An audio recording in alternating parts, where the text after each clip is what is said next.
बता दें कि बिहार की राजनीति से इस वक्त की एक और बड़ी खबर सामने आ रही है। केंद्रीय मंत्री चिराग पासवान को बीजेपी की तरफ से मिला सीएम पद का नहीं बल्कि डिप्टी सीएम पद का सबसे बड़ा ऑफर। चिराग पासवान ने कही दिल छू लेने वाली बात। नमस्कार, मैं हूं संजीव और आप देख रहे हैं आप तक न्यूज। अगर आप हमारे चैनल पर नए हैं तो चैनल को जरूर सब्सक्राइब कर लें। बता दें क्या मोदी के हनुमान केंद्र छोड़कर बिहार के उप मुख्यमंत्री की रेस में सबसे आगे चल रहे हैं। आखिर इसके नेता ने और इनके जीजा ने बड़ा बयान देकर बिहार की राजनीति में एक बड़ा भूचाल ला दिया है। जनशक्ति पार्टी रामविलास के सांसद अरुण भारती ने संकेत दे दिया है कि चिराग पासवान बिहार विधानसभा चुनाव लड़ रहे हैं। पार्टी चाहती है कि चिराग बिहार की राजनीति में सक्रिय हों और उन्हें चुनाव लड़ने का प्रस्ताव भी भेज दिया गया है। जमुई में बिहार में विधानसभा चुनाव इसी साल के अंत में होने वाले हैं और जमुई के सांसद चुनाव को लेकर तमाम दलों ने अपनी अपनी राजनीतिक बातें कहनी शुरू कर दी है। लेकिन जमुई के नए सांसद अरुण भारती ने चिराग पासवान के बारे में जो कहा है उसको सुनकर बिहार की जनता सबसे ज्यादा खुश नजर आ रही है। आपको बता दें कि अरुण भारती ने कहा है कि चिराग पासवान को चुनाव लड़ने का प्रस्ताव भेज दिया गया है और बिहार के उप मुख्यमंत्री की दौड़ में चिराग पासवान को सबसे आगे देखा जा रहा है। अरुण भारती ने यहां तक कह दिया कि चिराग पासवान को अब यह तय करना है कि उन्हें आखिर चुनाव लड़ना है या फिर नहीं लड़ना है, और अगर लड़ना भी है तो आखिर उन्हें कौन से विधानसभा क्षेत्रों से चुनाव लड़ना है। दूसरी तरफ चिराग पासवान के बहनोई अरुण भारती ने यहां तक कह दिया कि चिराग पासवान इसके बारे में गंभीरता से विचार कर रहे हैं और जनता की मांग है कि चिराग पासवान बिहार के सर्वोच्च पद पर आसीन हो जाएं। अगर हम बात करें तो चिराग पासवान के विधानसभा चुनाव लड़ने के संकेत उनकी पार्टी और उनके जीजा अरुण भारती ने पहले ही दे दिया था। चिराग पासवान के जीजा और सांसद अरुण भारती ने भी कहा है कि बिहार में युवा नेताओं की जरूरत है और पार्टी चाहती है कि चिराग पासवान बिहार की राजनीति में सक्रिय हो जाए। इसके लिए उन्हें पार्टी की तरफ से विधानसभा चुनाव लड़ने का प्रस्ताव भेजा गया है। अगर वह चुनाव लड़ने का प्रस्ताव स्वीकार कर लेते हैं तो आने वाले समय में हम यह तय करेंगे कि वो कौन से विधानसभा क्षेत्रों से उम्मीदवार होंगे। दूसरी तरफ अगर हम बात करें तो क्या चिराग पासवान बिहार के अगले मुख्यमंत्री या फिर उप मुख्यमंत्री हो सकते हैं? इस सवाल के जवाब में अरुण भारती ने कहा कि बिहार विधानसभा चुनाव प्रधानमंत्री नरेंद्र मोदी और मुख्यमंत्री नीतीश कुमार के चेहरे के ऊपर ही लड़ा जाएगा, लेकिन चिराग पासवान को बिहार के विकास के लिए बड़ी भूमिका में आना होगा, तभी जाकर बिहार का चौतरफा विकास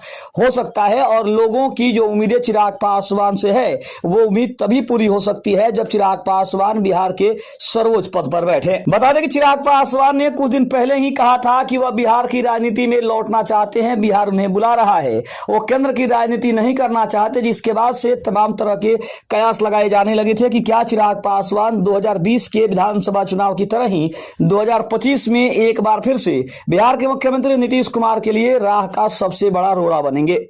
लेकिन चिराग पासवान ने यह भी कह दिया था कि वो नीतीश कुमार के नेतृत्व में ही चुनाव लड़ेंगे और बीजेपी उन्हीं के नेतृत्व में आने वाले चुनाव को जीतेगी भी और सरकार भी उन्हीं के नेतृत्व में बनाई जाएगी। यानी कि स्पष्ट था कि चिराग पासवान ने पहले तो यह कह दिया था कि वो बिहार के मुख्यमंत्री नीतीश कुमार के नेतृत्व में चुनाव लड़ेंगे, उन्हें ही मुख्यमंत्री का उम्मीदवार भी बनाया जाएगा। लेकिन अब जब चिराग पासवान ने यह कहना शुरू किया है कि वो बिहार की राजनीति में लौटने के लिए पूरी तरीके से तैयार हैं और वो किसी भी कीमत पर बिहार की राजनीति छोड़ना नहीं चाहते, केंद्र की राजनीति से उनका मन उब गया है, तब से स्पष्ट हो गया कि चिराग पासवान एक बार फिर से नीतीश कुमार को बड़ी पटखनी देने की तैयारी कर रहे हैं। इसके अलावा अगर हम बात करें तो चिराग पासवान अब तक अपने पिता रामविलास पासवान की तरह ही केंद्र की राजनीति करते रहे हैं और वह मौजूदा नरेंद्र मोदी सरकार में खाद्य प्रसंस्करण उद्योग मंत्री भी हैं। 2014 और 2019 में वे बिहार की जमुई सीट से भी चुनाव लड़े थे और दोनों बार उन्होंने वहां से चुनाव जीतकर केंद्र में अपनी जगह बनाई थी। लेकिन 2024 में वह बिहार की हाजीपुर लोकसभा सीट से एक बार फिर से तीसरी बार सांसद चुने गए और इस सीट से उनके पिता और पूर्व केंद्रीय मंत्री रामविलास पासवान लंबे समय तक सांसद रहे थे। चिराग पासवान ने 2020 के विधानसभा चुनाव में नीतीश कुमार के खिलाफ अपने उम्मीदवार भी उतार दिया था और सीएम नीतीश कुमार को इसका नुकसान भी उठाना पड़ा था। दूसरी तरफ अगर हम बात करें तो चिराग पासवान ये भी कहते नजर आ रहे हैं कि वो बिहार की राजनीति में सक्रिय पूरी तरीके से होना चाहते हैं और उनकी जो पार्टी है, उनके पार्टी के जो युवा नेता हैं, जो कार्यकर्ता है, वो चाहते हैं कि बिहार के मुख्यमंत्री की लड़ाई में चिराग पासवान भी अपने आप को शामिल करें। लेकिन सबसे बड़ी समस्या यह है कि जन सुराज जो नई पार्टी बनी है उसके सूत्रधार और चुनावी रणनीतिकार प्रशांत किशोर भी इस मामले में कूद पड़े हैं और जिस तरह से प्रशांत किशोर धुआंधार प्रचार प्रसार कर रहे हैं उससे स्पष्ट है कि चिराग पासवान के पास अब एक नहीं बल्कि दो ऑप्शन सामने खड़ा है।